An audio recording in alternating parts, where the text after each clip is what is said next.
All right. Hey, everybody. Welcome back to the channel. Thank you for joining. Before I get too far into this, let me get my settings so I can see them here. Want to start out with a big thank you to William. William Meehan, thank you so much, my friend. Much appreciate the support. It means a lot. Just got here. Saw there's some good chats already. Before I jump too far into this, how is the audio and video so that if there's any games being played by YouTube, we can address it now while we have a couple minutes before Bobo starts to talk. Boom, boom, boom. Good. All right, cool. So if y'all could do me a favor, because for obvious reasons with YouTube and Second Amendment channels, please take this opportunity to hit that like button, subscribe if you haven't already, and share it so more people can see that we are covering this live here on the channel.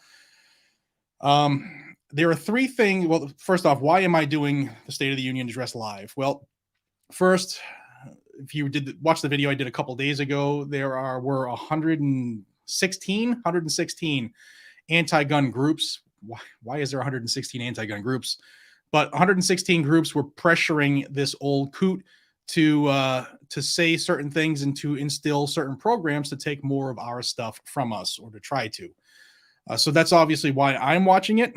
And as an American, as a father, as a husband, as a business owner, I want to hear. This is going to be a train wreck, but I want to hear what he has to say about the worst inflation in history, about crime going through the roof because they refuse to be hard on criminals, and gas prices.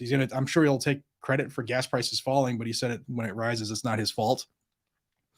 We're going to be tapped into the live feed right from the White House, so that I don't have to worry too much about YouTube taking this down for fair use, because if you've been watching live streams with me before, that has happened a few times. So I'm trying to do everything I can to take that out of play, keeping an eye on my clock here as well.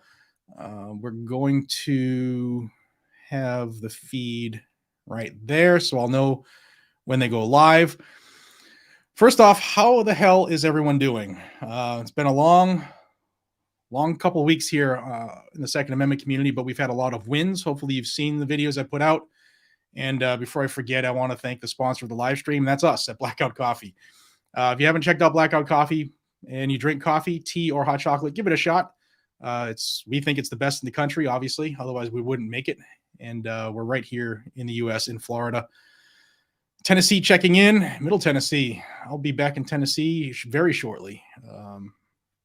Looking forward. You might see some of the stuff in here is all gone. Like behind the camera, a lot of stuff's gone, packing and moving. It's all taking place. New York checking in, Ohio. We got Colorado, South Carolina. Awesome. Moose Knuckle, awesome name. Brandon said it himself multiple times. We need F-15s. I agree. I'd like to have an F-22, or maybe an F-14. We'll go old school. Free men die free. Thank you. For every lie Biden speaks, I'm sending $5 to you, FBC. Well, I hope you got some deep pockets, my friend, because you're about to see an hour and a half of straight lies. That would be my guess.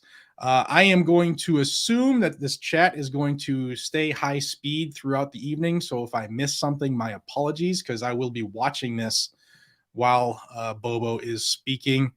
Robert Boone, thank you, man. Hello from West Tennessee. Awesome. Good to see my fellow Tennesseans. I got to get used to saying Tennesseans. Looking forward, man. I'm looking forward to doing some big things in Tennessee and trying to fix that constitutional carry issue in Tennessee. That's going to be a goal of mine as well. I'm glad you all are here. San Diego, Indiana. They talking fast. Yeah, man. Welcome to a live stream chat on Guns and Gadgets. And I thought I had it slowed down. Maybe I screwed it up. Yeah, it's going to be a good night. I know he's going to say, I already got a heads up on some of the things that he'll be addressing. He's going to talk about January 6th again. I'm hoping he addresses the balloon real quick. What do we have? What time is it? We have like 4 minutes before they go live. What do you all think about the balloon thing? Do you buy it? Do you not buy it? Do you really think it was I mean, China's addressed it, but it just doesn't add up. I guess it just doesn't add up for me. Pennsylvania. Awesome. Good to see you all here, man. If y'all could, like I said before, just try to like that video and share it. Subscribe if you haven't already so that the algorithm doesn't destroy us and it actually helps us. That would be phenomenal. And I would thank you greatly and dearly. Let's see. Try to check this website here. Doesn't say, they don't have a countdown on it anymore. They did earlier. Cool. Wisconsin, Birmingham, Alabama, Georgia, South Carolina. Awesome. Got a ton of people here. This is awesome. There are over 2,300 people here. Thank you all for taking time out of your evening to watch this liar in chief. It should be interesting. Should be interesting. Dustin, thank you so much. Hello from Idaho. Gun rights are really nice out there. Thank you. Appreciate you, man. Nick B. Bravo, Southeast Wisconsin. Beautiful area. I've been to Southeast Wisconsin numerous times. I love Wisconsin out there. We got Cap Marvel 22. No more room for y'all in Florida. Stop coming. Well, actually, there's a lot of room in Fort Myers right now. There's swaths of land that are open. CK, thank you for the support, guys and gals. Appreciate it. Guys and gals rock. Best fans, best viewers, best commenters, everything. This is the best community on YouTube in the two-way community, if you ask me. Free men die free. The balloon thing. Let's not forget that Biden defended the CCP's genocide. Yes, absolutely. Yeah, he's been owned for decades, half a century, more than half a century. He's been in politics. He's been owned. My thing is like, why wouldn't they shoot it down over the islands off of Alaska? Why wouldn't they just? I don't know. There's a reason. There's a reason. I mean, we may never know, right? Eric, thank you. Southwest Louisiana, my old home state. Love Louisiana, unless it's in the summer. BMB 1506, thank you. South Carolina fired the first shots of the Civil War. No surprise we took down the Chinese spy craft. Yeah.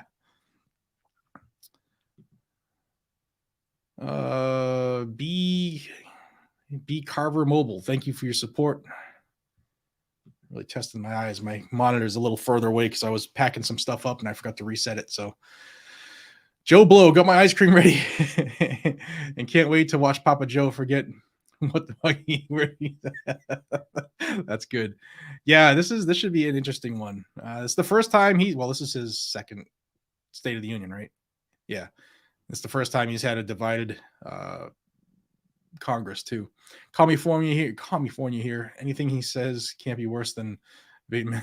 I mean, Newsom already said none of these shills will stop attempting to infringe. You're right, man. Absolutely right. So we're going to get started here. All right. As soon as I hear them talk, I am going to shut the face and get right into it. So if I miss y'all, I apologize. Between now and then, Kyle Keyser, thank you.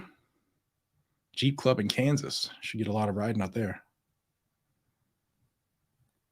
So if you've never seen one of these before, you should watch them. It's the president gives the State of the Union, how we've done in the last year since the last address. You typically there's a lot of pomp and circumstance. The master at arms will call them out and walk them down the aisle. And it's pretty good to see if you're into the I guess the history and traditions of America and what they, what our forefathers set up when this country was brand new and how they did the States of the Union from George Washington to Bobo Biden. They've all done it. Thank you. Long Island, New York, join GOA. Thank you, guys and gals. GOA, it's got a lot of stuff going right now. Some things I can't say because things I can. They got a lot of stuff going on right now. New York, pay attention. GOAs and their case against the pistol brace thing is coming soon as well. Patriot Blog, FJB, all day long. Sniper 666. Hello from MA, Massachusetts, the People's Republic. I can't wait to get out permanently. Oh, we're going to shut off that real quick. I don't need to see closed captioning from Joe Biden. There's going to be a bunch of mumbles on the screen. Let's see. Valzy's Vol 7 Dweller checking in from Virginia. Thanks for all you do. Thank you, man. I appreciate you. Colton, defund the politicians. Yeah. I saw a good quote from Steve Harvey. Was going down the rabbit hole the other night on Instagram. And Steve Harvey is hilarious comedian. Sometimes does a lot of great motivational speeches. And he said that there's no politician has ever made a lot of money, but they sure have stolen a lot of money. And that was pretty good. Lloyd, Memphis. Hey, Memphis. It's in the news lately. Hopefully it's calmed down a little down there. Trying to catch up. CJ, AR-15 is essential and in common use. Restoring Reality Homestead. Love your content from California. This state sucks. Well, thanks for watching from California. Appreciate you. Almost 3,000 people in here live. That's awesome. Please smash that thumbs up, share it, subscribe if you haven't already. Soggy, taking a shot each time he stutters, man. I hope you got a couple bottles.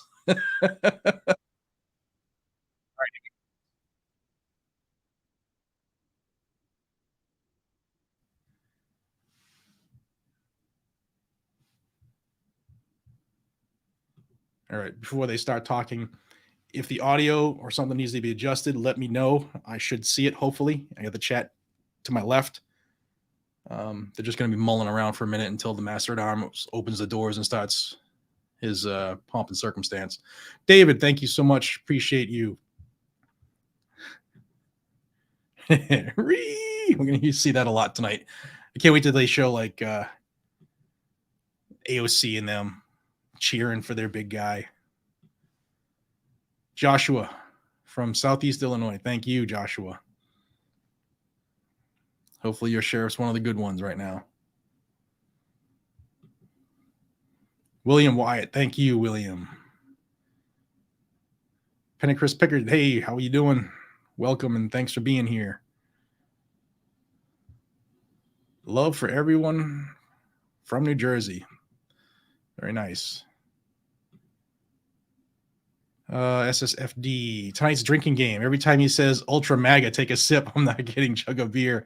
If he whispers, drink a shot. I have some stuff here.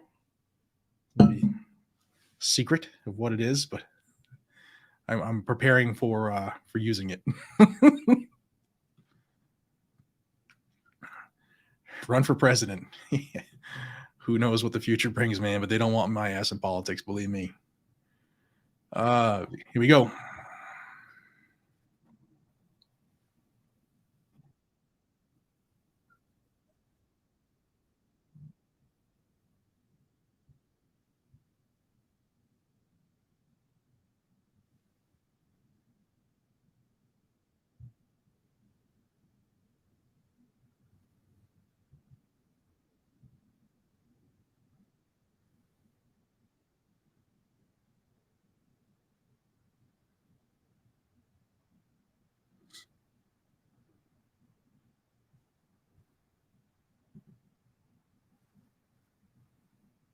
Thank you, Tactical Fart.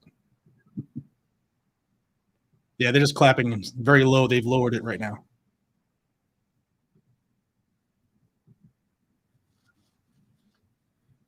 I'm going to turn it up. Tell me if you guys can hear it at all. If not, I have to reboot this thing.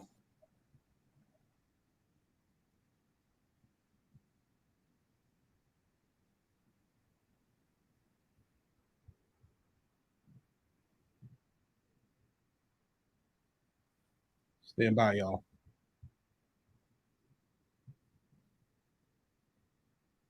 No sound at all. That's all they're doing is clapping.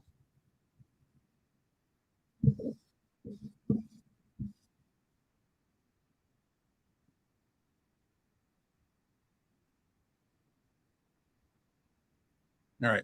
We got people who say they can hear it, so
Hold on, y'all. I'm trying to get this here. There's just a dull clapping sound. I don't know what the hell's going on here.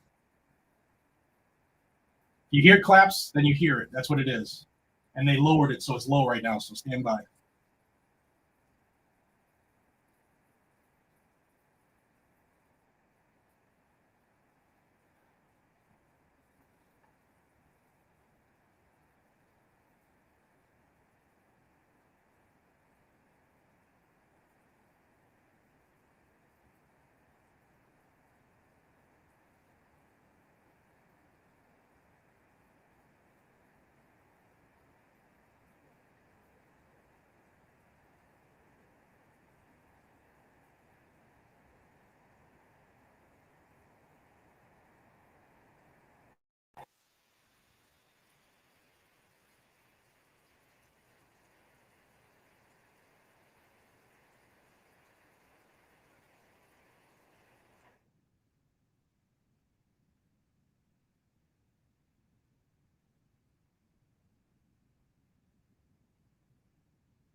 got people who say they can hear the clapping and some who say they can't. If some can hear it, I don't know what the problem is for the rest who can't.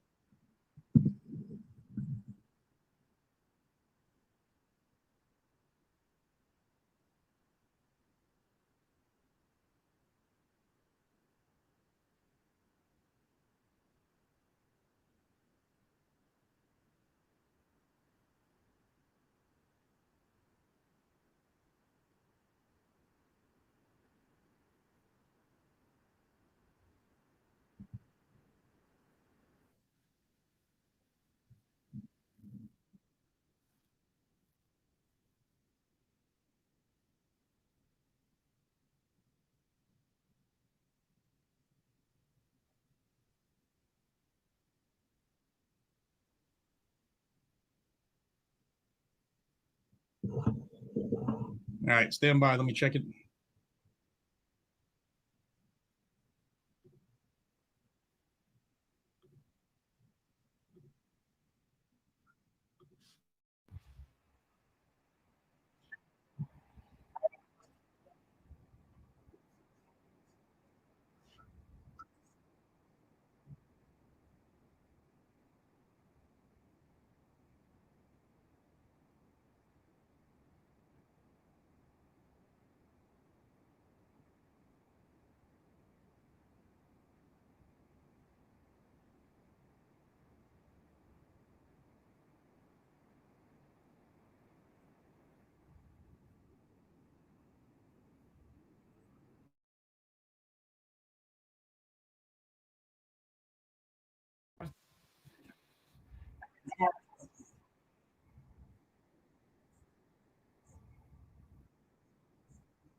Y'all can't hear him at all.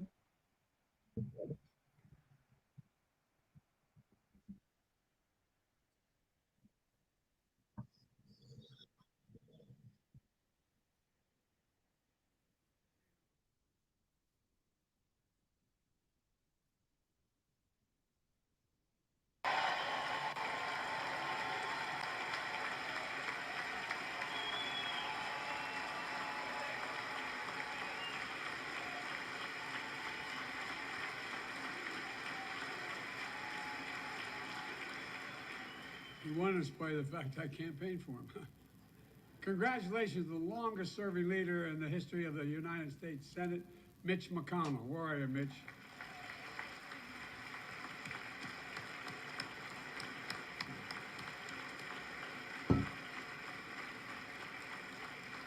Congratulations to Chuck Schumer, another, another term as Senate Minority Leader. I think this time you have a slightly bigger majority, Mr. Leader, and you're the majority leader. About that much bigger? Yeah, well, I tell you what, I want to give special recognition to someone who I think is going to be considered the greatest speaker in the history of the House of Representatives, Nancy Pelosi.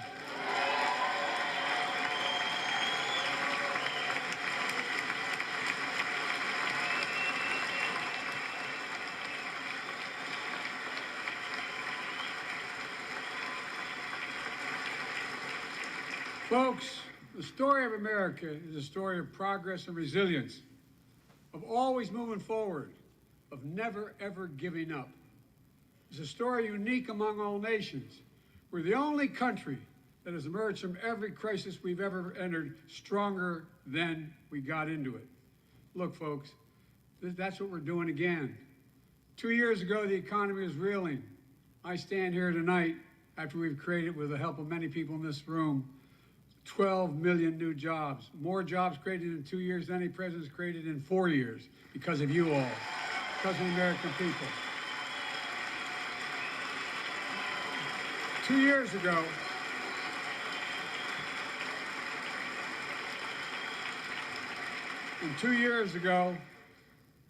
COVID had shut down, our businesses were closed, our schools were robbed of so much, and today, COVID no longer controls our lives.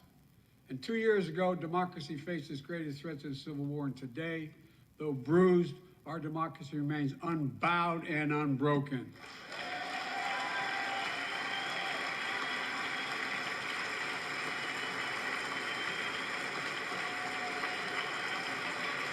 As we gather here tonight, we're writing the next chapter in the great American story, a story of progress and resilience. When world leaders ask me to define America, and they do, believe it or not, I say I can define it in one word, and I mean this: possibilities. We don't think anything is beyond our capacity. Everything is a possibility.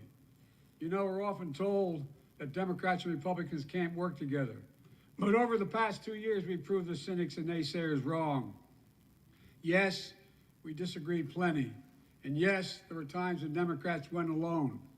But time and again, Democrats and Republicans came together to defend a stronger and safer Europe.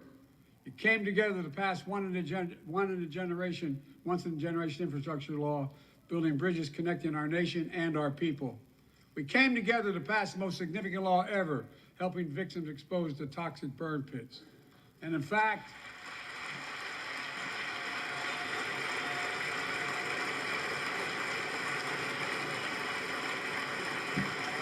it's important.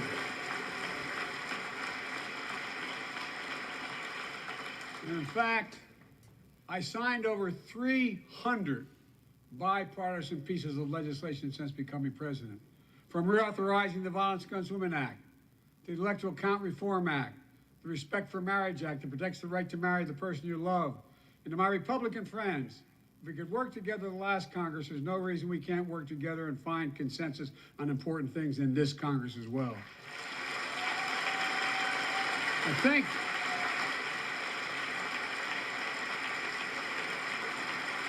folks,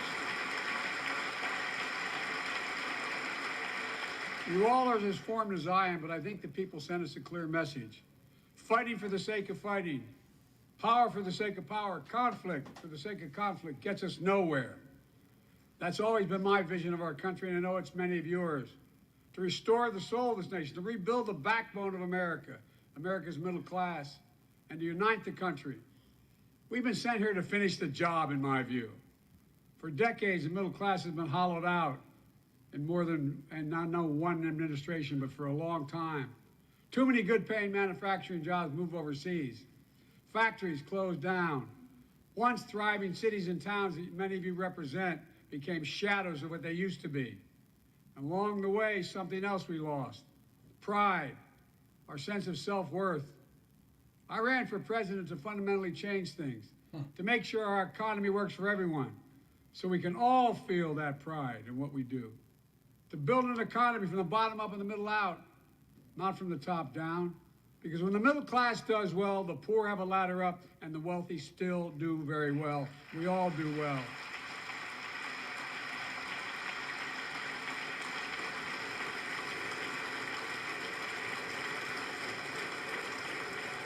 I know a lot of you always kid me for always quoting my dad, but my dad used to say, Joey, a job's about a lot more than a paycheck. He really would say this. It's about a lot more than a paycheck. It's about your dignity. It's about respect.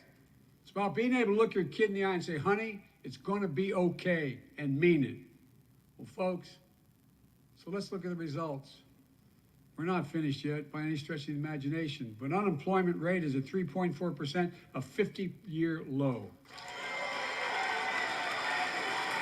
A near record unemployment. Near record unemployment for Black and Hispanic workers. We've already created, your help, 800,000 good-paying manufacturing jobs, the fastest growth in 40 years. And where is it written? Where is it written that America can't lead the world in manufacturing? And I don't know where that's written. For too many decades, we imported projects and exported jobs. Now, thanks to what you've all done, we're exporting American products and creating American jobs. Folks, Inflation has been a global problem because the pandemic disrupted our supply chains, and Putin's unfair and brutal war in Ukraine disrupted energy supplies as well as food supplies, blocking all that grain in Ukraine. But we're better positioned than any country on earth right now. But we have more to do. But here at home, inflation is coming down.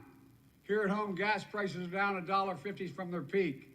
Food inflation is coming down, not fast enough, but coming down. Inflation has fallen every month for the last 6 months, while take-home pay has gone up.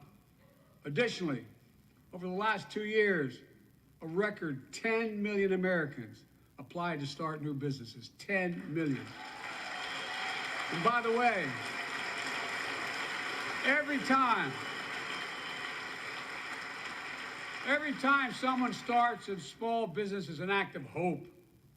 And Madam Vice President, I want to thank you for leading that effort to ensure that small businesses have access to capital and the historic laws we enacted that are going to just come into being.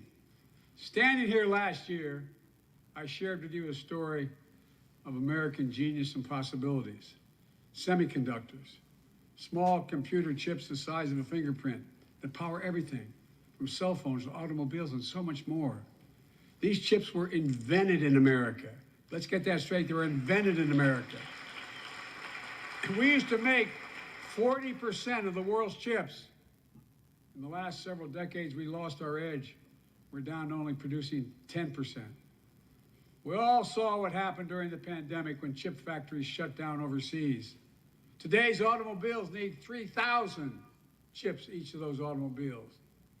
But American automobiles couldn't make enough cars because there weren't enough chips. Car prices went up. People got laid off. So did everything from refrigerators to cell phones. We can never let that happen again. That's why we came together to pass the Bipartisan Chips and Science Act.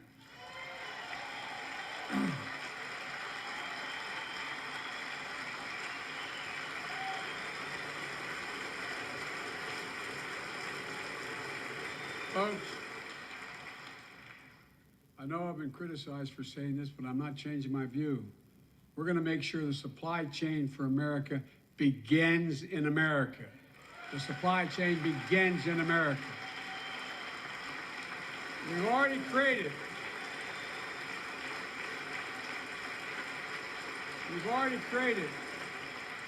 800,000 new manufacturing jobs without this law, before the law kicks in. With this new law, we're going to create hundreds of thousands of new jobs across the country. And I mean all across the country, throughout not just the coast, but through the middle of the country as well. That's going to come from companies that have announced more than $300 billion in investment in American manufacturing over the next few years. Outside of Columbus, Ohio, Intel is building semiconductor factories on 1,000 acres literally a field of dreams. It's going to create 10,000 jobs, that one investment. 7,000 construction jobs. 3,000 jobs in those factories once they're finished. They call them factories.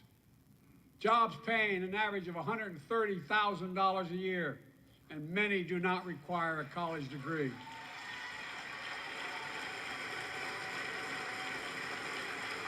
Jobs. Because we work together, these jobs where people don't have to leave home to search for opportunity.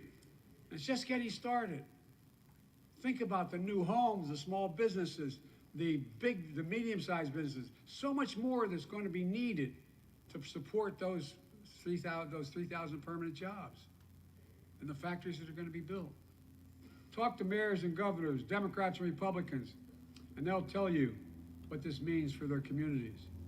We're seeing these field of dreams transform to the heartland. But to maintain the strongest economy in the world, we need the best infrastructure in the world. And folks, as you all know, we used to be #1 in the world in infrastructure. We've sunk to 13th in the world. The United States of America, 13th in the world in infrastructure, modern infrastructure. But now we're coming back because we came together and passed the bipartisan infrastructure law, the largest investment in infrastructure since President Eisenhower's interstate highway system.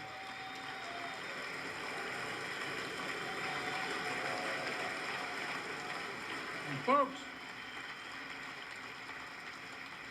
already we've funded over 20,000 projects, including major airports from Boston to Atlanta to Portland. Projects that are going to put thousands of people to work rebuilding our highways, our bridges, our railroads, our tunnels, ports, airports, clean water, high-speed internet, all across America. Urban, rural, tribal. And folks, we're just getting started. We're just getting started. And I mean it sincerely. I want to thank my Republican friends who voted for the law, and my Republican friends who voted against it as well. But I still get asked to fund the projects in those districts as well. But don't worry. I promised I'd be a president for all Americans. We'll fund these projects. And I'll see you at the groundbreaking. Look, this law will further unite all of America.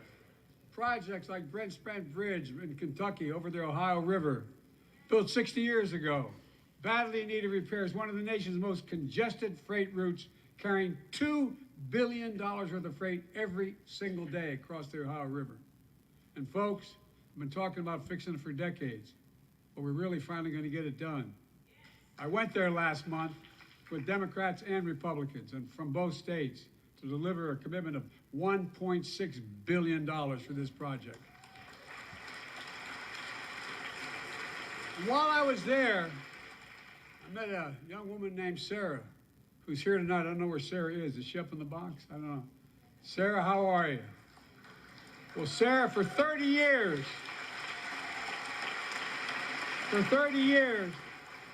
I learned, she told me she'd been a proud member of the Iron Workers Local 44, known as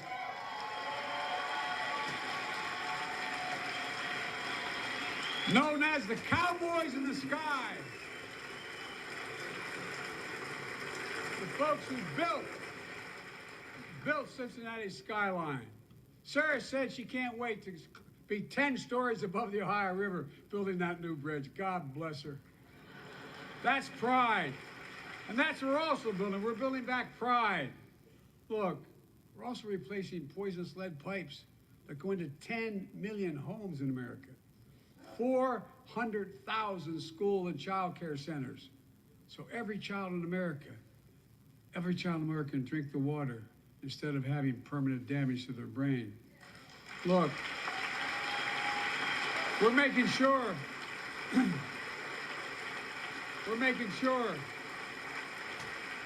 that every community in America has access to affordable high-speed internet. No parent should have to drive by McDonald's parking lot to help them do their homework online with their kids, which many thousands were doing across the country. And when we do these projects, and again I get criticized for this, we're going to buy American. We're going to buy American. Folks,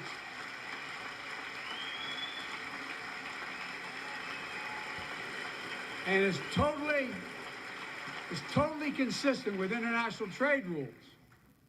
Buy America has been the law since 1933, but for too long, past administrations, Democrat and Republican, have fought to get around it. Not anymore.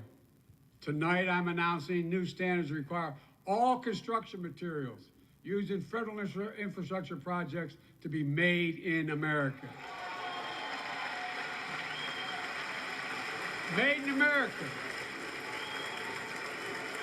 I mean it.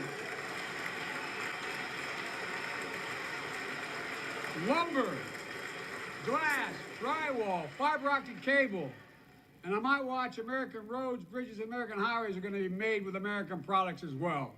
Folks, my economic plan is about investing in places and people that have been forgotten. So many of you listening to me tonight, I know you feel it. So many of you felt like you've just simply been forgotten. Amid the economic upheaval of the past 4 decades, too many people have been left behind and treated like they're invisible. Maybe that's you watching from home. Remember the jobs that went away. You remember them, don't you? The folks at home remember them. You wonder whether the path even exists anymore for your children to get ahead without having to move away. Well, that's why I get that. That's why we're building an economy where no one's left behind. Jobs are coming back. Pride is coming back because choices we made in the last several years. You know, this is, in my view, a blue-collar blueprint to rebuild America and make a real difference in your lives at home. For example, too many of you lay in bed at night like my dad did, staring at the ceiling, wondering what in God's name happens if your spouse gets cancer, or your child gets deadly ill, or something happens to you. What are you going to get money to pay for those medical bills? Or you're going to have to sell the house or try to get a second mortgage on it. I get it. I get it.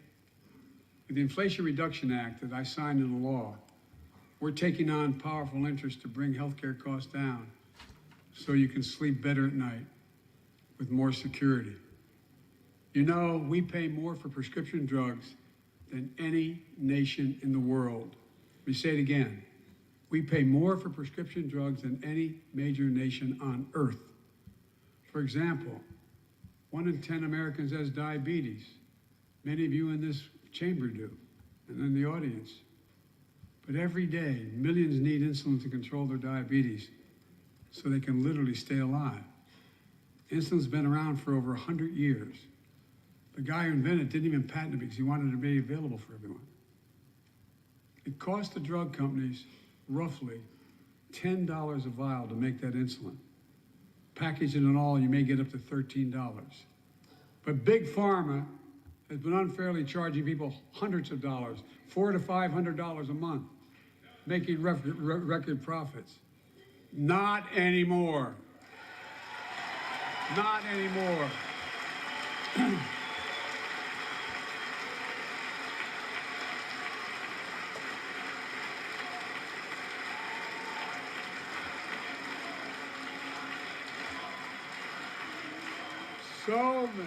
So many things that we did are only now coming to fruition. We said we were doing this, and we said we passed the law to do it, but people didn't know because the law didn't take effect until January 1 of this year. We capped the cost of insulin at $35 a month for seniors on Medicaid. People are just finding out. I'm sure you're getting the same calls I'm getting. Look, there are millions of other Americans who do not or are not on Medicare, including 200,000 young people with type 1 diabetes who need this insulin to stay alive. Let's finish the job this time. Let's cap the cost of insulin for everybody at $35.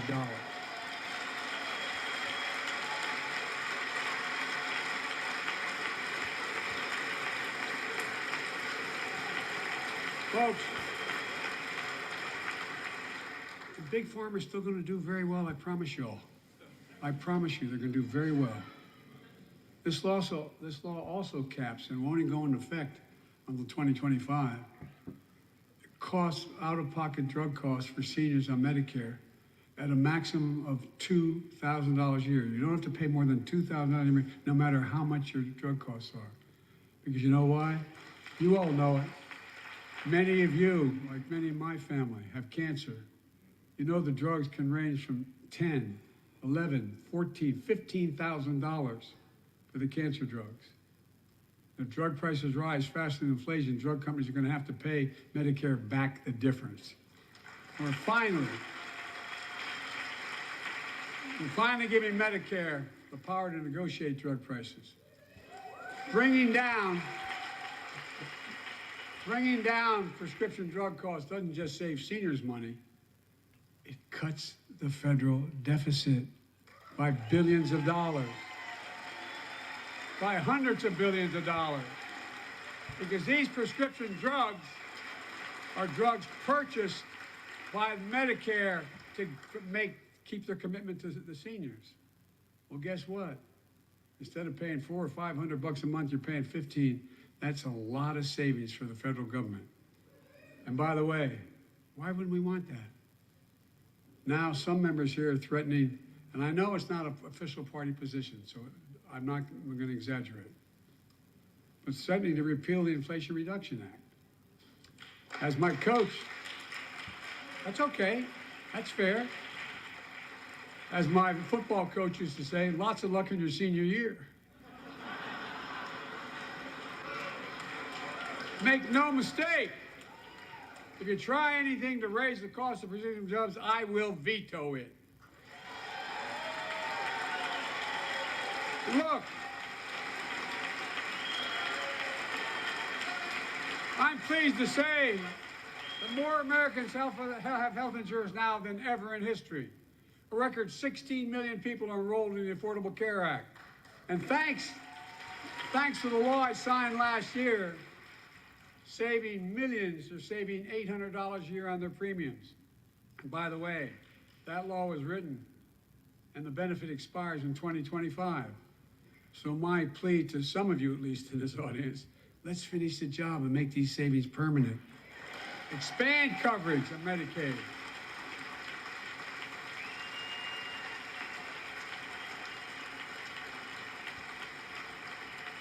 Look, the Inflation Reduction Act is also the most significant investment ever in climate change. Ever.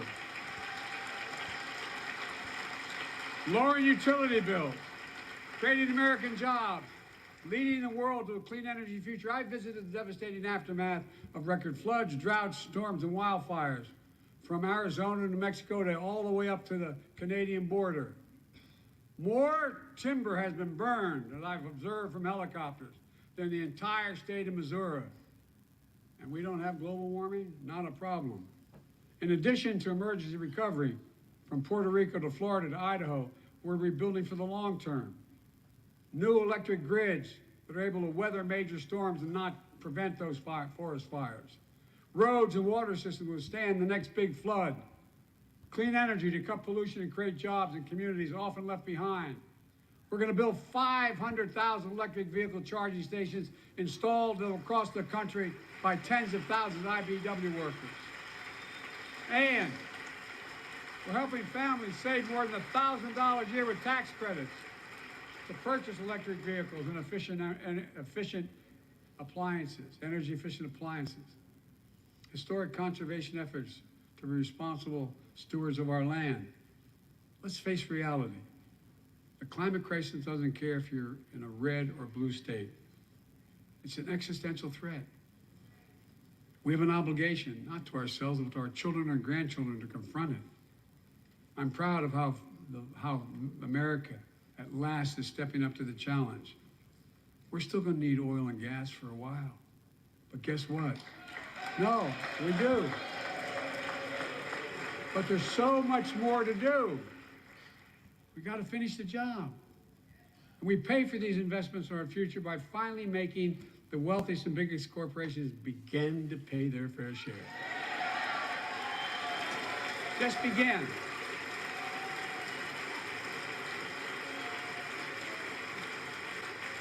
Look, I'm a capitalist. But pay your fair share. I think a lot of you at home agree with me and many people that you know. The tax system is not fair. It is not fair.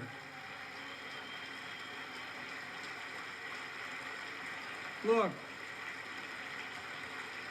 the idea that in 2020, 55 of the largest corporations in America, the Fortune 500, made $40 billion in profits and paid zero in federal taxes? Zero? Folks, it's simply not fair. But now, because of the law I signed, billion-dollar companies have to pay a minimum of 15%. God love them. 15%. That's less than a nurse pays.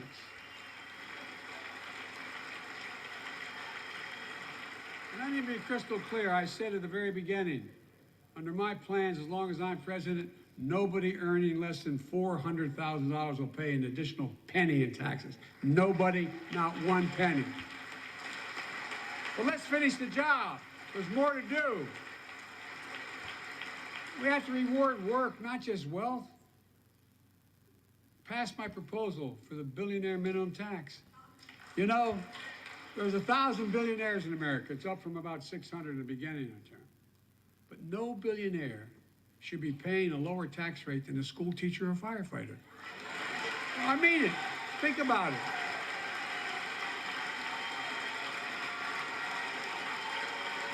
I mean, look.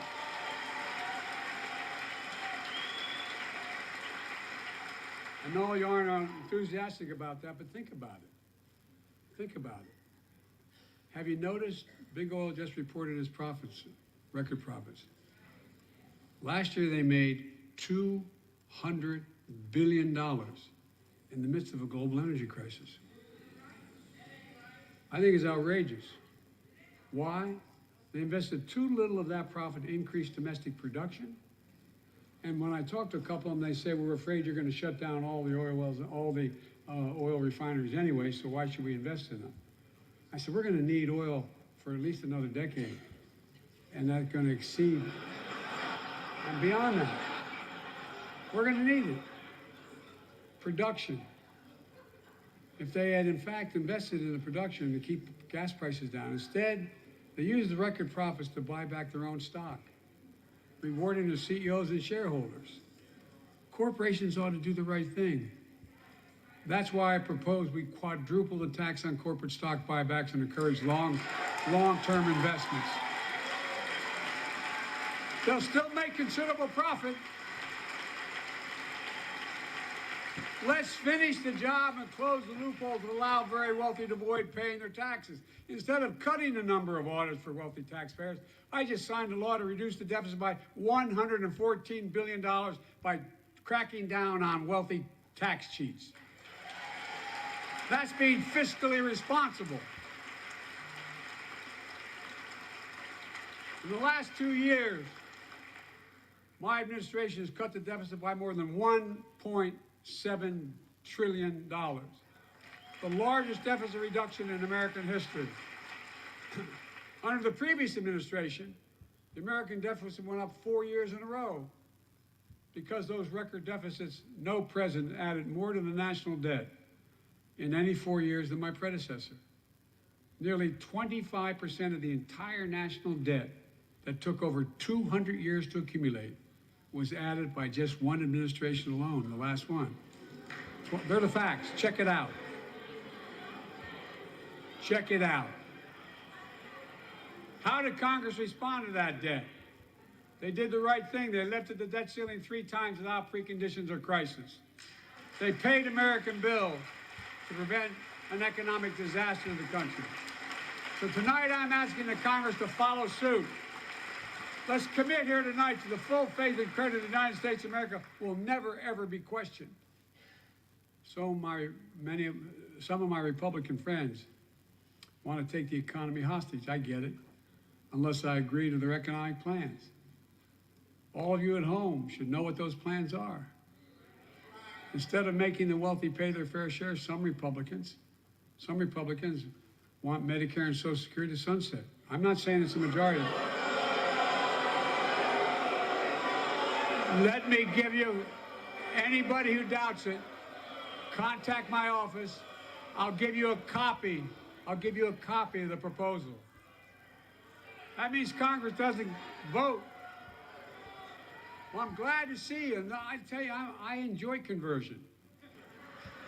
You know, it means if Congress doesn't keep the programs the way they are, they'd go away. Other Republicans say, I'm not saying it's a majority of you. I don't even think it's even a significant, but it's being proposed by individuals.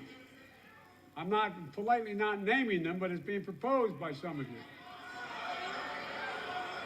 Look, folks, the idea is that we're not going to be moved into being threatened to default on the debt if we don't respond.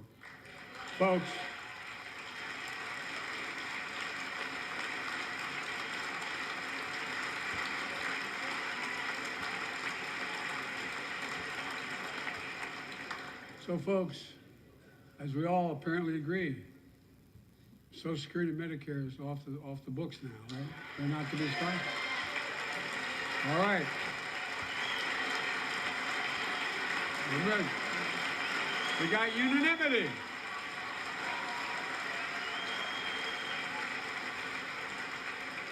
Social Security and Medicare are a lifeline for millions of seniors. Americans have to pay into them from the very first paycheck they started. So tonight, let's all agree, and we apparently are, let's stand up for seniors.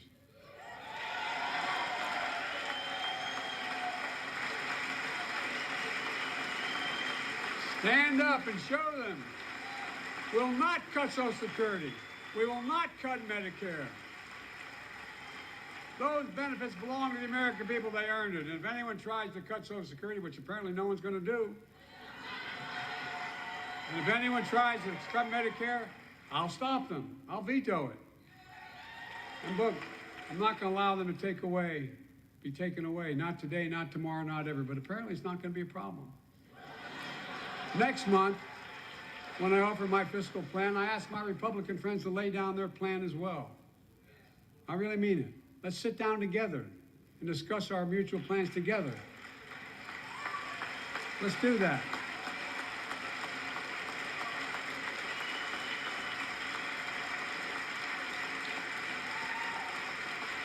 I can tell you, the plan I'm going to show you is going to cut the deficit by another $2 trillion.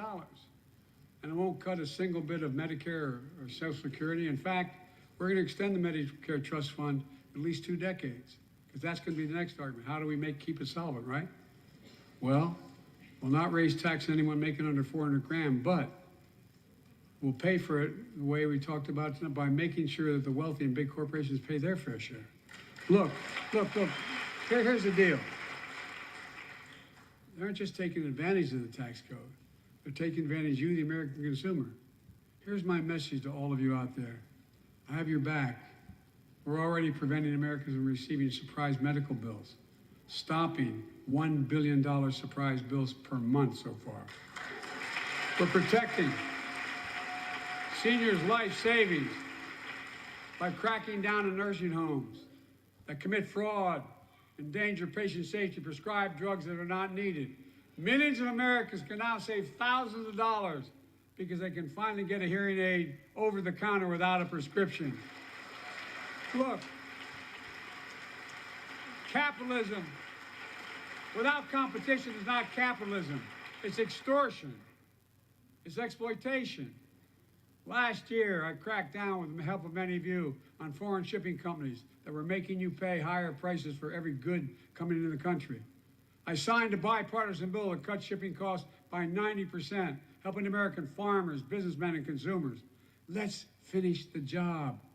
Passed the bipartisan legislation to strengthen antitrust enforcement and prevent big online platforms from giving their own products an unfair advantage.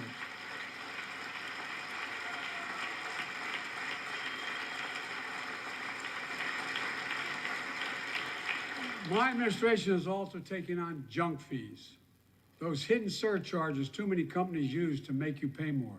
For example, we're making airlines show you the full ticket price up front, refund your money if your flight is canceled or delayed. We reduced exorbitant bank overdrafts by saving consumers more than $1 billion a year. We're cutting credit card late fees by 75% from $30 to $8. Look, junk fees may not matter to the very wealthy, but they matter to most other folks in homes like the one I grew up in, like many of you did. They add up to hundreds of dollars a month. They make it harder for you to pay your bills or afford that family trip. I know how unfair it feels when a company overcharges you and gets away with it. Not anymore. We've written a bill to stop it all. It's called the Junk Fee Prevention Act. We're going to ban surprise resort fees that hotels charge on your bill. Those fees can cost you up to $90 a night at hotels that aren't even resorts. The idea that cable, internet, and cell phone companies can charge you $200 or more if you decide to switch to another provider. Give me a break. We can stop service fees on tickets to concerts and sporting events and make companies disclose all the fees up front. And we'll prohibit airlines from charging $50 round trip for family just to be able to sit together. Baggage fees are bad enough. Airlines can't treat your child like a piece of baggage. Americans are tired of being. We're tired of being played for suckers. So pass the Junk Fee Prevention Act so companies stop ripping us off. For too long, workers have been getting stiffed, but not anymore. We're beginning to restore the dignity of work. For example, I should have known this, but I didn't until 2 years ago. 30 million workers have to sign non-compete agreements for the jobs they take. 30 million. So a cashier at a burger place can't walk across town and take the same job at another burger place and make a few bucks more. It just changed. But they just changed it because we exposed it. That was part of the deal, guys. Look it up. But not anymore. We're banning those agreements so companies have to compete for workers and pay them what they're worth.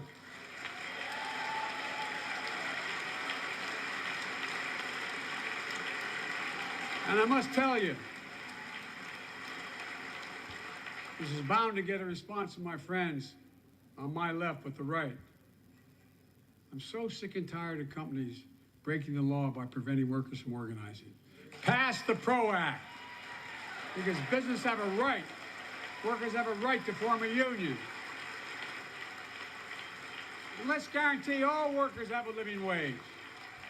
Let's make sure working parents can afford to raise a family with sick days, paid family medical leave, affordable child care. That's going to enable millions of more people to go and stay at work. And let's restore the full child tax credit, which gave tens of millions of parents some breathing room and cut child poverty in half to the lowest level in history. And by the way, when we do all these things, we increase productivity, we increase economic growth. So let's finish the job and get more families access to affordable, quality housing. Let's get seniors who want to stay in their homes the care they need to do so. Let's give more breathing room to millions of family caregivers looking after their loved ones. Pass my plan so we get seniors and people with disabilities the home care and services they need. And support the workers who are doing God's work. These plans are fully paid for and we can afford to do them. Restoring the dignity of work means making education an affordable ticket to the middle class. You know, when we made public education, 12 years of it, universal in the last century, We made the best educated, best paid, we became the best educated, best paid nation in the world. But the rest of the world's caught up. It's caught up. Jill, my wife, who teaches full time, has an expression. I hope I get it right, kid. Any nation that out-educates us is going to out-compete us. Any nation that out-educates is going to out-compete us. Folks, we all know 12 years of education is not enough to win the economic competition of the 21st century. We want to have the best educated workforce. Let's finish the job by providing access to preschool for 3 and 4 years old. Studies show that children who go to preschool are nearly 50% more likely to finish high school and go on to earn a 2 or 4 year degree, no matter their background they came from. Let's give public school teachers a raise.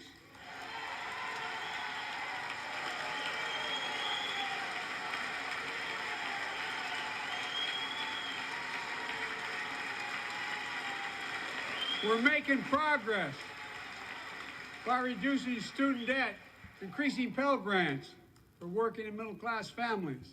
Let's finish the job and connect students to career opportunities starting in high school. Provide access to 2 years of community college, the best career training in America, in addition to being a pathway to a 4-year degree. Let's offer every American a path to a good career, whether they go to college or not. And folks, in the midst of the COVID crisis, when schools were closed and we were shutting down everything, let's recognize how far we came in the fight against the pandemic itself.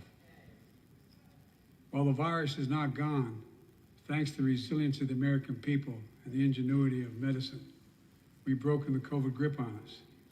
COVID deaths are down by 90%. We've saved millions of lives and opened up our country. We opened our country back up, and soon we'll end the public health emergency. But that's called a public health emergency. But we'll remember the toll and pain that's never going to go away. More than 1 million Americans lost their lives to COVID. 1 million. Families grieving, children orphaned, empty chairs at the dining room table constantly reminding you that she used to sit there. Remembering them, we remain vigilant. We still need to monitor dozens of variants and support new vaccines and treatments.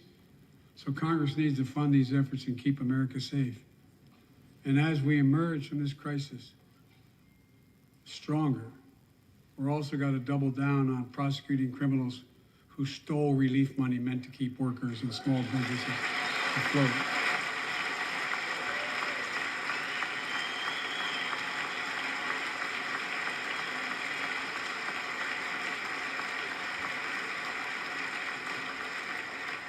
Before I came to office, you remember, during that campaign, the big issue was about inspector generals who would protect taxpayers' dollars who were sidelined.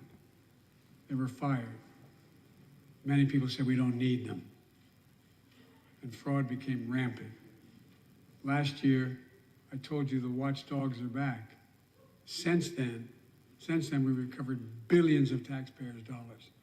Now let's triple the anti-fraud strike force going after these criminals, double the statute of limitations on these crimes, and crack down on identity fraud by criminal syndicates stealing billions of dollars from the American people. And the data shows that for every dollar we put into fighting fraud, the taxpayers get back at least 10 times as much. It matters. It matters. Look, COVID left its scars, like the spike in violent crime in 2020, the first year of the pandemic. We have an obligation to make sure all people are safe. Public safety depends on public trust, as all of us know. But too often that trust is violated. Joining us tonight are the parents of Tyree Nichols. Welcome.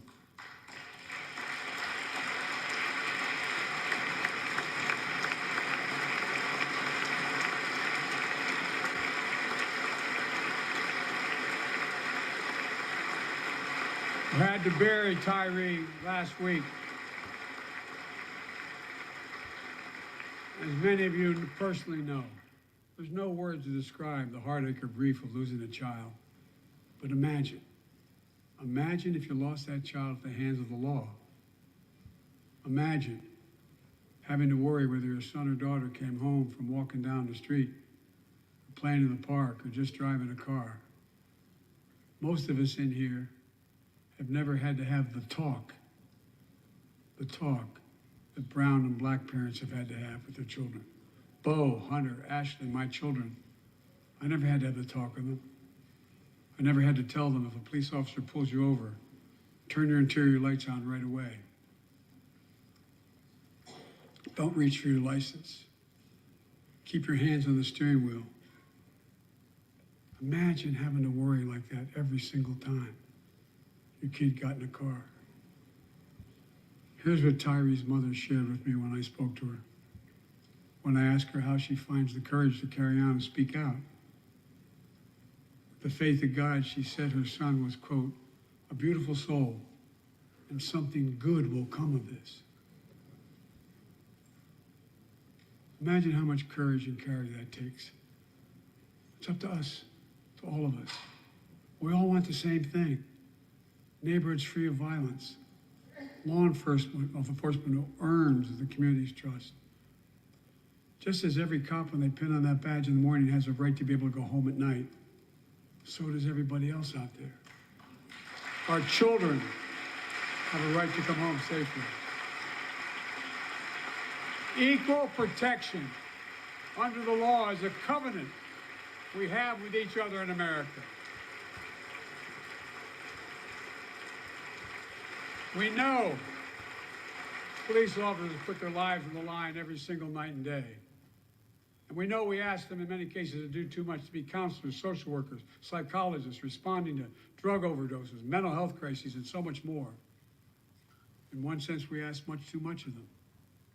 I know most cops and their families are good, decent, honorable people, the vast majority.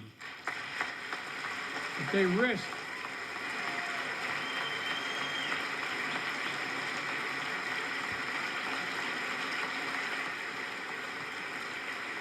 they risk their lives every time they put that shield on.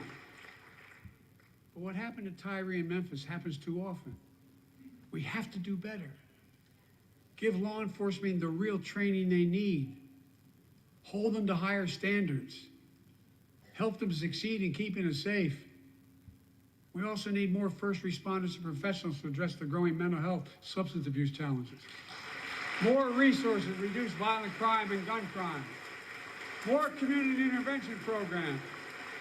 More investment in housing, education, and job training. All this can help prevent violence in the first place. When police officers or police departments violate the public trust, they must be held accountable. With the support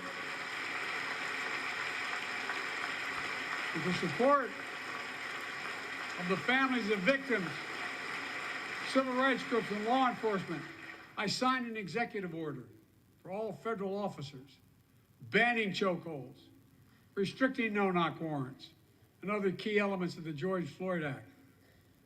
Let's commit ourselves to make the words of Tyler's mom true. Something good must come from this. Something good.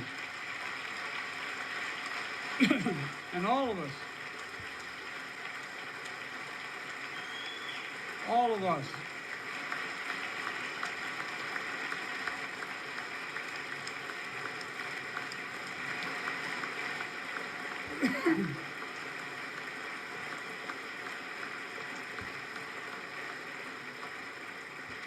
folks, it's difficult, but it's simple. All of us in this chamber, we need to rise to this moment. We can't turn away. Let's do what we know in our hearts that we need to do. Let's come together to finish the job on police reform. Do something. Do something. That was the plea of parents who lost their children in Uvalde. I met with every one of them. Do something about gun violence. Thank God. Thank God we did. Passing the most sweeping gun safety law in 3 decades. That includes things like that the majority of responsible gun owners already support: enhanced background checks for 18 to 21 years old, red flag laws, keeping guns out of the hands of people who are a danger to themselves and others. But we know our work is not done. Joining us tonight is Brandon Say, a 26-year-old hero. Brandon put his college dreams on hold to be at his mom's side when she was dying from cancer. And Brandon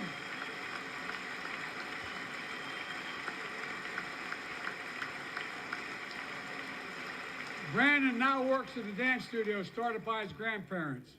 And 2 weeks ago, during the Lunar New Year celebrations, he heard the studio door close, and he saw a man standing there pointing a semi-automatic pistol at him. He thought he was going to die, but he thought about the people inside. And in that instant, he found the courage to act and wrestled a semi-automatic pistol away from the gunman who had already killed 11 people in another dance studio. 11. He saved lives.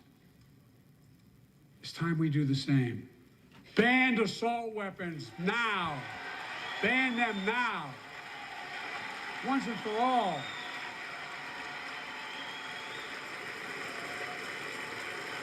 I led the fight to do that in 1994. In 10 years, that ban was law and mass shootings went down. After we let it expire in the Republican administration, mass shootings tripled. Let's finish the job and ban these assault weapons. And let's also come together on immigration.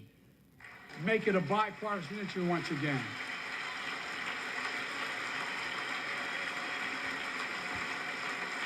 We know we now have a record number of personnel working to secure the border, arresting 8,000 human smugglers, seizing over 23,000 pounds of fentanyl in just the last several months. We've launched a new border plan last month. Unlawful migration from Cuba, Haiti, Nicaragua, and Venezuela has come down 97% as a consequence of that. But American border problems won't be fixed until Congress acts. If we don't pass my comprehensive immigration reform, at least pass my plan to provide the equipment and officers to secure the border.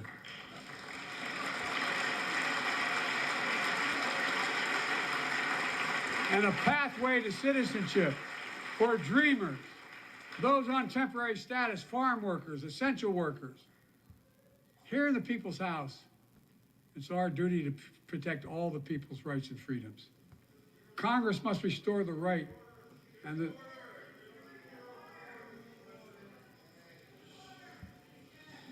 Congress must restore the right that was taken away in Roe v. Wade and protect Roe v. Wade.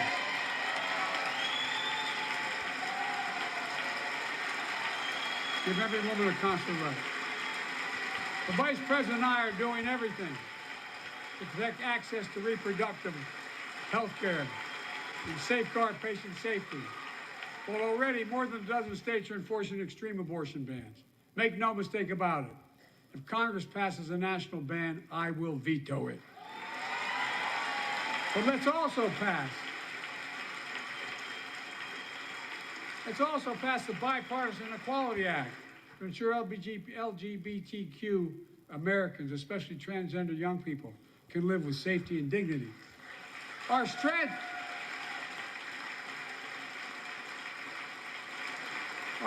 is not just the example of our power, but the power of our example. Let's remember the world's watching. I spoke in this chamber 1 year ago, just days after Vladimir Putin unleashed his brutal attack against Ukraine. A murderous assault, evoking images of death and destruction Europe suffered in World War II. Putin's invasion has been a test for the ages, a test for America, a test for the world. Would we stand for the most basic of principles? Would we stand for sovereignty? Would we stand for the right of people to live free of tyranny? Would we stand for the defense of democracy? For such defense matters to us because it keeps peace and prevents open season on would-be aggressors and threatens our prosperity. 1 year later, we know the answer. Yes, we would, and we did. We did. And together, we did what America always does at our best. We led. We united NATO. We built a global coalition.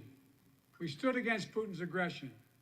We stood with the Ukrainian people. Tonight, we're once again joined by Ukraine's ambassador to the United States. She represents not just her nation, but the courage of her people. Our ambassador is here, we're united in our support of your country. Will you stand so we can all take a look at you? Thank you.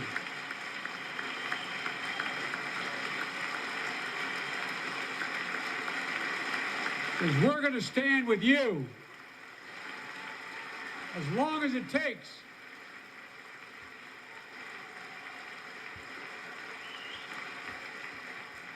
Our nation is working for more freedom, more dignity, more peace, not just in Europe, but everywhere. Before I came to office, the story was about how the People's Republic of China was increasing its power and America was failing in the world. Not anymore. We made clear, and I made clear in my personal conversations, which have been many, with President Xi, that we seek competition, not conflict. But I will make no apologies that we're investing to make America stronger. Investing in American innovation and industries that will define the future that China intends to be dominating.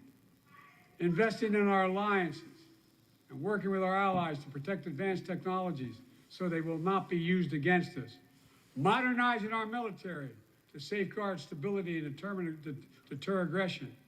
Today, we're in the strongest position in decades to compete with China or anyone else in the world. Anyone else in the world. And I'm committed.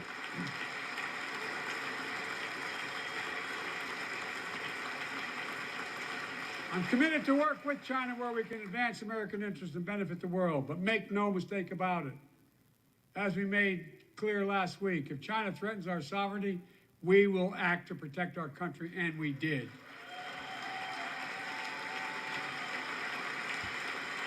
Look, let's be clear. Winning the competition should unite all of us. We face serious challenges across the world. But in the past 2 years, democracies have become stronger, not weaker. Autocracies have grown weaker, not stronger. Name me a world leader who changed places with Xi Jinping. Name me one. Name me one. America's rallying the world to meet those challenges, from climate to global health, to food insecurity, to terrorism, to territorial aggression. Allies are stepping up, spending more, and doing more. Look, the bridges we're forming between partners in the Pacific and those in the Atlantic, and those who bet against America are learning how wrong they are. It's never, ever been a good bet to bet against America. Never.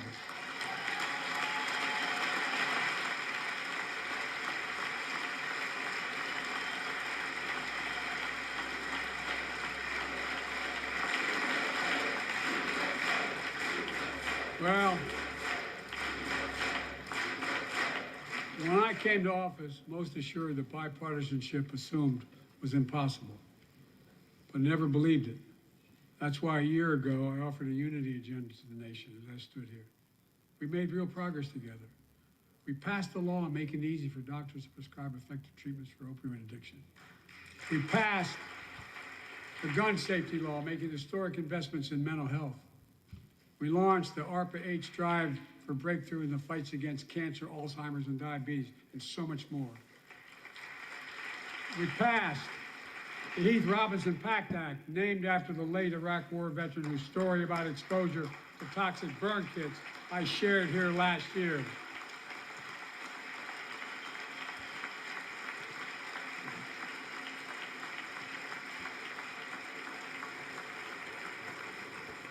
I understand something about those burn pits, but there's so much more to do. We can do it together. Joining us tonight is a father named Doug from Newton, New Hampshire. He wrote Jill, my wife, a letter, and me as well, about his courageous daughter, Courtney. A contagious laugh his sister's best friend, her sister's best friend. He shared a story all too familiar to millions of Americans and many of you in the audience. Courtney discovered pills in high school. It spiraled into addiction and eventually death from a fentanyl overdose. She was just 20 years old. Describing the last 8 years without her, Doug said, "There's no worse pain." Yet their family has turned pain to purpose, working to end the stigma and change laws. He told us he wants to start a journey toward American recovery. Doug, we're with you. Fentanyl is killing more than 70,000 Americans a year. Big, you got it.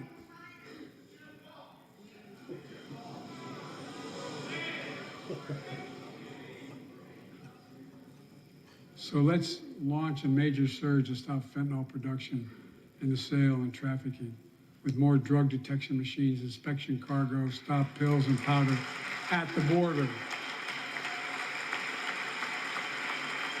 Working with couriers like FedEx to inspect more packages for drugs. Strong penalties to crack down on fentanyl trafficking. Second, let's do more on mental health, especially for our children. When millions of young people are struggling with bullying, violence, trauma, we owe them greater access to mental health care at their schools. We must finally hold social media companies accountable for experimenting they're doing running children for profit. It's time to pass bipartisan legislation to stop big tech from collecting personal data on our kids and teenagers online.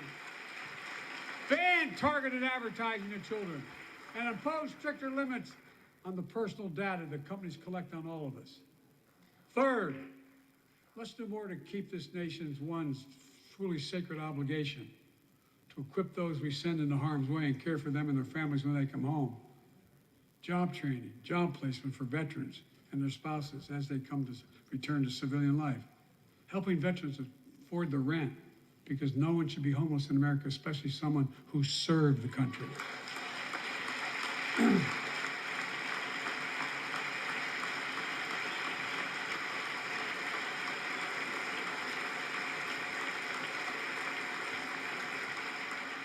Dennis McDonough is here of the VA. We had a first real discussion when I asked him to take the job. I'm glad he did. We were losing up to 25 veterans a day on suicide. Now we're losing 17 a day to the silent scourge of suicide. 17 veterans a day are committing suicide. More than all the people being killed in the wars. Folks, VA is doing everything it can, including expanding mental health screening, proven programs that recruits veterans to help other veterans understand what they're going through, get them the help they need. We got to do more. And fourth, last year, Jill and I reignited the cancer moonshot that I was able to start with President Obama asked me to lead our administration on this issue. Our goal is to cut the cancer death rates at least by 50% in the next 25 years. Turn more cancers from death sentences to treatable diseases. Provide more support for patients and their families. It's personal to so many of us in this audience. Joining us are Morris and Candice, an Irishman and the daughter of immigrants from Panama. They met and fell in love in New York City and got married in the same chapel Jill and I got married in New York City. Kindred spirits. He wrote us a letter about his little daughter, Ava, and I saw her just before I came over. She was just a year old when she was diagnosed with rare kidney disease, cancer. After 26 blood transfusions, 11 rounds of radiation, 8 rounds of chemo, 1 kidney removed, giving a 5% survival rate. He wrote how in the darkest moments he thought, if she goes, I can't stay. Many of you have been through that as well. Jill and I understand that like so many of you. And he read Jill's book describing our family's cancer journey and how we tried to steal moments of joy where we could with Bo. For them, that glimmer of joy was the half smile of their baby girl. It meant everything to them. They never gave up hope. Little Ava never gave up hope. She turns 4 next month. They just found out Ava's beating the odds, is on her way to being cured of cancer. And she's watching from the White House tonight, and she's not asleep already. For the lives we can save.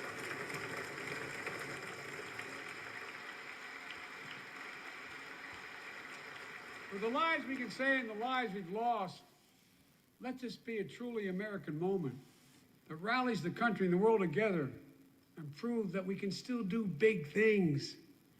20 years ago, under the leadership of President Bush and countless advocates and champions, he undertook a bipartisan effort through PEPFAR to transform the global fight against HIV/AIDS. It's been a huge success.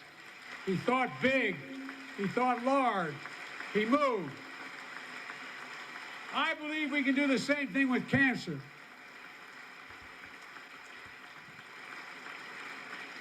Let's end cancer as we know it. Cure some cancers once and for all.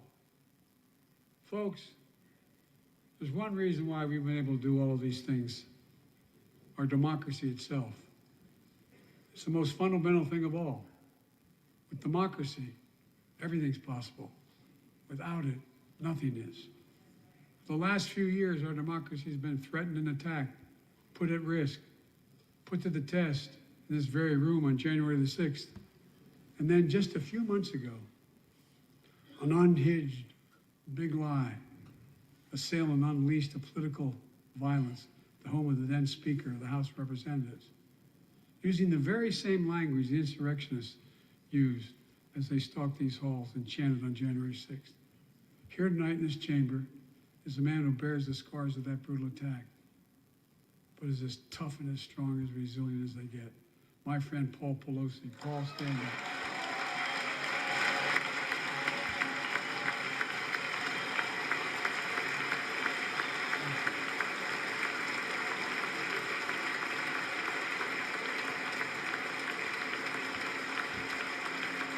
But such a heinous act should have never happened.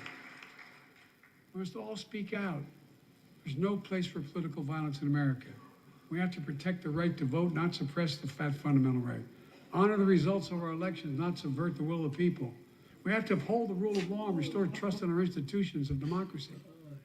We must give hate and extremism in any form no safe harbor.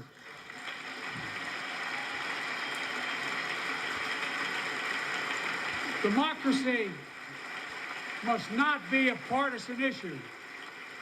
It's an American issue.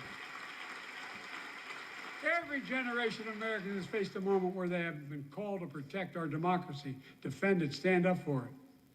And this is our moment. My fellow Americans, we meet tonight at an inflection point.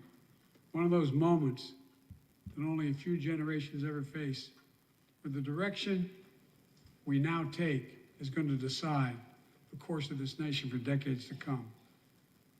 We're not bystanders of history. We're not powerless before the forces that confront us. It's within our power of we the people. We're facing the test of our time. We have to be the nation we've always been at our best. Optimistic, hopeful, forward-looking. A nation that embraces light over dark, hope over fear, unity over division, stability over chaos. We have to see each other not as enemies, but as fellow Americans. We're good people. The only nation in the world built on an idea. The only one.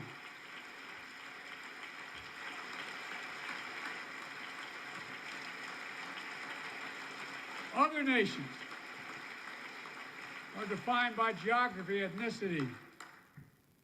But we're the only nation based on an idea that all of us, every one of us, is created equal in the image of God.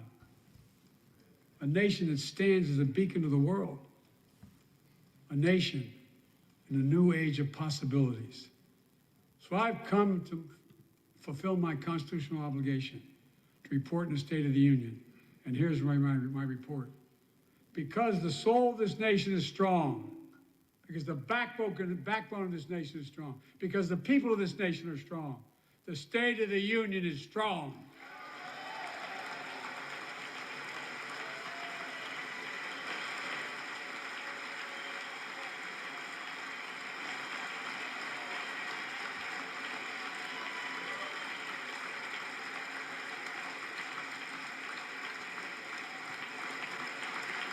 I'm not new to this place. I stand here tonight having served as long as about any one of you have ever served here. But I've never been more optimistic about our future, about the future of America. We just have to remember who we are. We're the United States of America, and there's nothing beyond our capacity if we do it together. God bless you all, and may God protect our troops. Thank you.